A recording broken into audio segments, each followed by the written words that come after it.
Ang sipag kong magtrabaho nung nasa Italy pa lang ako. Lumipas ang more than 30 years, hindi ko namalayan, matanda na pala ako. Wala kong ipon, puro pala padala at suporta sa pamilya ang nagawa ko. I was already 60 years old nung na-realize kong kailangan ko ng ipon. Ngayon, I'm 64 years old, napauwi ng hindi oras sa Pilipinas dahil na-stroke. Hindi na makatrabaho at naging pabigat ang medical bills ko sa aking mga kamag-anak dito sa Pilipinas. Isa lamang ito sa mga senaryo na maaring harapin ng bawat isa sa atin, mapa-OFW, seafarer, empleyado dito sa Pilipinas, negosyante o simpleng may bahay o manggagawa. Isa sa mga pinaka-importanteng pinaghahandaan ay ang pagkakasakit. Kung wala kang pondo, maaring mabenta mo ang iyong mga naipundar, maubos ang ipon mo, o aasa tayo sa public hospital na kung minsan hindi pa agad tayo maasikaso. Or worse, malubog sa utang, hindi lamang ikaw, pero damay buong pamilya mo. Kaya napaka-importanteng handa tayo sa mga hindi inasahan sa buhay na maaaring magpahirap sa atin sa hinaharap. Sa buhay natin, meron tayong 3 financial challenges na dapat paghandaan. Una, what if we die too soon? Who will take care of our family? Paano natin masisigurong kakain ng 3 beses sa isang araw ang ating mga pamilya? Paano makakapagtapos ang ating mga anak sa kanilang pag-aaral? Ang solusyon? Life insurance. Pangalawa, what if we get sick? Saan tayo kukuha ng fund para sa ating mga medical needs na hindi mahihirapan ang ating pamilya? Dapat meron tayong healthcare. At pangatlo, what if we live too long? Who will take care of me? Kung gusto natin na may sarili tayong pera sa ating pagtanda at hindi natin kailangang umasa sa ating mga anak, kailangan meron tayong enough investment. At kung ayaw natin na maubos ang ating investment sa medical bills sa ating pagtanda, kailangan meron tayong long-term healthcare. At yan ang aking isi-share sa video na ito. I'm Katrina Andres, your financial educator and a proud member of ING since 2014. Tara, usap tayo.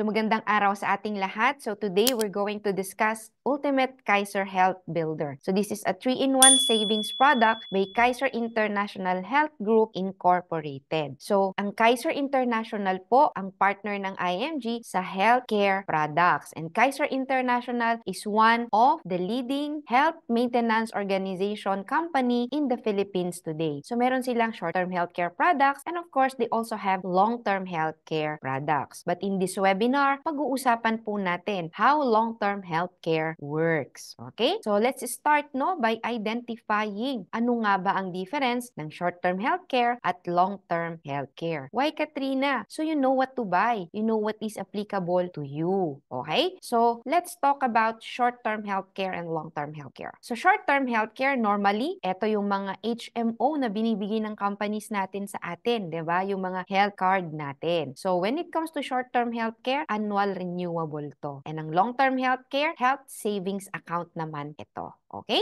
So sa short-term healthcare, renewal is not guaranteed. Why? Because if you always use it or you have a lot of claims on it, pwedeng i-refuse po ng HMO company ang renewal mo. Alright? Or pwede din naman na hindi ka na din i-renew ng company mo. Di na sila kukuha ng HMO para sa empleyado. So, the decision to renew, hindi po siya 100% nasa kamay mo o nasa decision mo. While sa long-term healthcare, renewal is guaranteed. Bakit, Katrina? Kasi ikaw lang ang magdi-decide yan kung i-renew mo. Diba? Wala nang third party involved. Okay? Sa short-term healthcare, no accumulation of unused health fund. Meaning, pag ang card mo hindi mo ginamit, yung coverage mo, yung benefits mo, yung binayad mo, next year, wala na yan. Babay na yan. So, bayad ka ulit kung gusto mo, ikaw ay may benefits or may coverage. While sa long-term healthcare, all unused health fund accumulates with interest. So, yung binabayad mo, diba, hindi yun nawawala. Kung di mo ginagamit, tumutubo. Alright? Sa short-term healthcare naman, no term insurance coverage, meaning pure health card siya. So, kung nagkasakit ka, nagamit mo mo yung card, pero kung hanggang doon na lang ang buhay mo, wala kang pwedeng iwanan sa pamilya mo. Pero sa long-term healthcare, it has four-way insurance coverage. May term life ito, may waiver due to death, may accidental death and dismemberment benefit, at may waiver due to total disability. Ibig sabihin, pag nagkasakit ka o nadisgrasya ka, nagamit mo ang card mo, meron ka pang pwedeng iwanan na insurance sa pamilya mo. Sa short-term healthcare also, no return of premiums for non-utilization. So, say for example, this year, nagbayad ka or nagbayad yung kumpanya mo, hindi mo nagamit. Yung binayad ng kumpanya mo para sa iyong health card, hindi na po babalik sa kanila yun next year. Alright? While sa long-term healthcare, the more you don't use the premiums that you paid, may babalik sa iyo, no? If no claim during the 7-year paying period, ibabalik nila sa iyo 85% of your contract price. Okay? Sa short-term healthcare, most healthcare companies covers only up to age 60. Some cover beyond age 60 but very expensive. Pero sa long-term healthcare, it covers beyond 65 years of age. Lalo na kung lahat talagang di mo ginagamit. Sa mga panahon na mas kailangan mo ang healthcare, sa mga panahon na mas kailangan mo ng health card, meron kang pwedeng magamit. Alright? So, that's the difference of short-term and long-term healthcare. So, we know, no? What's the difference? Kasi a lot of Filipinos, okay na ako, Katrina, kasi meron naman akong health card mula sa kumpanya ko. Diba? Saka na ako kukuha ng long-term healthcare ko. Well, long-term healthcare, you can only avail that, no? Before the age of 60. Beyond that, pag retire mo, kahit gusto mo, hindi na pwede. But, if nasimulan mo yan, before mag-age 60 ka, covered ka po niyan. So, beyond age 65. Okay, so Kaiser Long-Term Healthcare is a 3-in-1. It has protection, investment, and healthcare. So, Kaiser Ultimate Health Builder is the first long-term healthcare in the Philippines. Ito ay 720. What does it mean? 7 years to pay, it's a 20-year contract, there's 13 years to wait. So, aside from being a future source of retirement fund, long-term care provides the healthcare during retirement, a much-needed care when we get old. So, sabi nga natin kanina, 720 to, 7 years to pay, 13 years to wait. So, total contract period is 20 years. So, while we are paying, 7 years yan, meron na tayong healthcare benefits. Okay? So, first is we have the annual physical examination benefit. So, APE, in short, basic. So, anong meron tayo niyan? Meron tayong TBC, fecalysis, urinalysis, chest x-ray, physical test, and if we are above 35 years old, we have the ECG, and of course, for female, meron tayong pap smear. Meron din tayong dental benefits, basic dental, check-up, cleaning, bunot, no? Prophylaxis, yan. Kasama po yan dyan. And of course, meron din itong waiver of membership fees due to death or waiver of membership due to disability. Example, ikaw ay nagbabayad from year 1 to year 7. What if 3 taon pa lang ang nabayaran mo, dun ka kinuha ni Lord, diba? So what will happen? So lahat ng hindi pa bayad na premium mo, dahil may waiver ka of membership fees, wala na pong babayaran ang ating beneficiaries. So considered fully paid na po yung entire plan. And since may life insurance coverage ka, meron pong matatanggap ang family na term life insurance, and if the cause of death is accidental, another insurance ang matatanggap nila, which is the accidental insurance. Okay?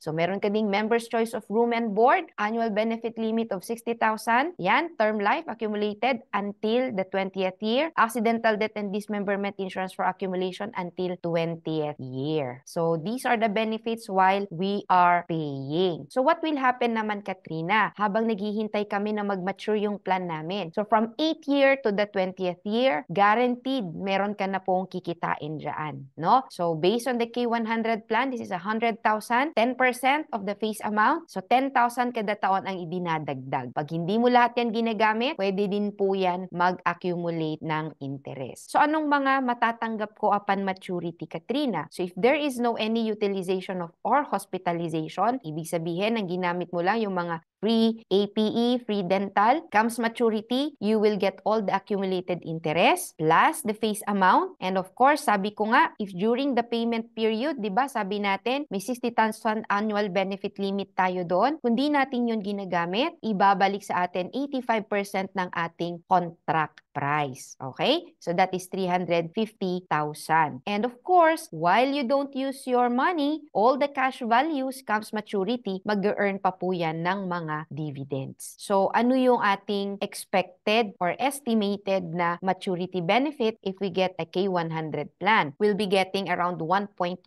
million. So upon maturity, Katrina, anong options ko? Okay? So meron tayong 3 options if we started early. Alright? Lalo na sa age na to, tingnan nyo po itong example natin, nag-start at age 22, nag-mature ang plan niya at the age of 42. 3 options. First option is, pwede nating i-withdraw lahat yung fund na nag-mature. But of course, if withdraw everything, wala nang health card, wala nang access sa mga hospitals, wala nang responsibilidad si Kaiser sa at kasi nasa atin na yung pera. Option 2 is partial withdrawal. Pwede bang half-half, Katrina? Pwede bang 30%, Katrina? Pwede naman. So, whatever is left in your account, continuous po yun kumikita. And since hindi mo winidraw lahat, meron ka pa rin access sa doctors, clinics, and hospitals ni Kaiser all over Philippines. So, meron pa rin health card coverage kahit anong edad ka na. Alright? But of course, for those who started their plan early on and they have time pa, no? Like in this example, we have the third option, which is, what if hindi ko ginalaw? Bata pa ako, wala pa akong 60, diba? Kagaya nitong example natin. Pag hindi mo ginalaw yung fund mo until mag-age 60 ka, continuously tutubo pa rin yan, compounding. So in this example, age 42 until age 60, pag ang 1.1 iniwan niya, magiging 6.4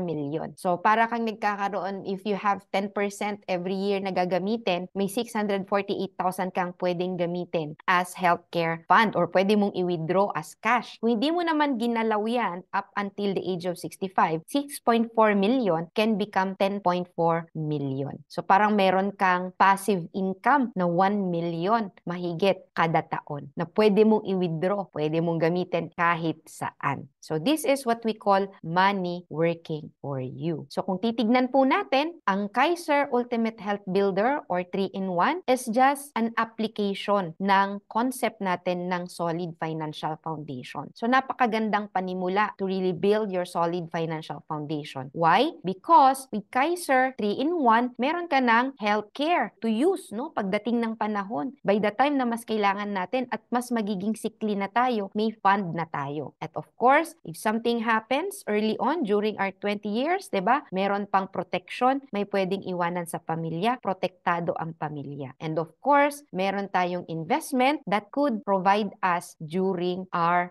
retirement because what if we live too long? Kailangan natin ng investment. Kailangan din natin ng healthcare. If we live too short, kailangan natin ng protection. So Kaiser is just an application. So these are just the sample plans na meron po sa Ultimate Kaiser Health Builder. So we started kanina, ang diniscuss natin is the plan K100 because this is the average plan. Why we call it average? Because this is the plan that could give you a future maturity benefit of 1.1 million. So if your age is 10 to 40, pwede ka pa sa plan K45. So K45 is the lowest plan. So ibig sabihin, if your age is 10 to 40, pwede ka sa lahat ng plans. But if your age is 41 years old to 50 years old, dito ka na po sa K60 pataas. Kung ikaw naman po ay 51 years old and above, ang K75 na po ang allowable sa'yo na plan pataas. And of course, we have different payment modes. Pwede mong bayaran ng annual, that's once a year. Semi-annual, that's twice a year. Quarterly, that's 4 times a year. And you can also do monthly installment. Or, if capable, pwede mo ring spot cash.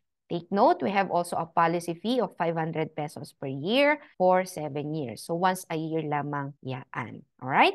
So, Katrina, what's the best plan for me? Of course, the best plan for you is kung ano ang kaya mong simulan na maganda ang future value. So, you have to think, diba? So, say for example, gusto ko, Katrina, meron akong 1 million minimum na healthcare fund pagdating ng panahon. Then, you get K100 and above na plan, diba? Pero kung ang kaya mo is bayaran is K60, then you get the K60. So, the bottom line is, don't think of just getting something para lang masabi mo na, uy, meron ako niyan. Dapat isipin mo, what is the future value? Ano ba ang gusto mong or goal mo pagdating ng panahon na kaya mong simulan? Alright? Okay? So I hope may natutunan tayo. So reminder, why do we need to own a long-term healthcare? Because you can only buy healthcare while you don't need them. Bakit? Pag kailangan mo na, pag may sakit ka na, baka hindi ka na pwede. Or by the time na maalala mo, 61 years old and above ka na. Diba? So use your short term for your present healthcare needs while they can still cover you. And use your long-term healthcare for your future healthcare needs when they cannot cover you. Kagaya po sa amin, ng asawa ko, we started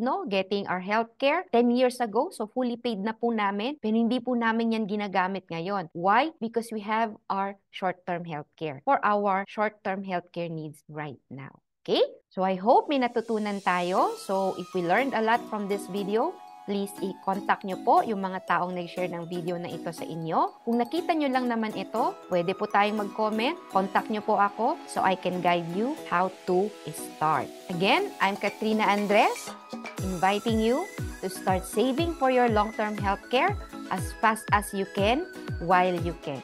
Because getting long-term healthcare is a privilege, not a right. God bless everyone.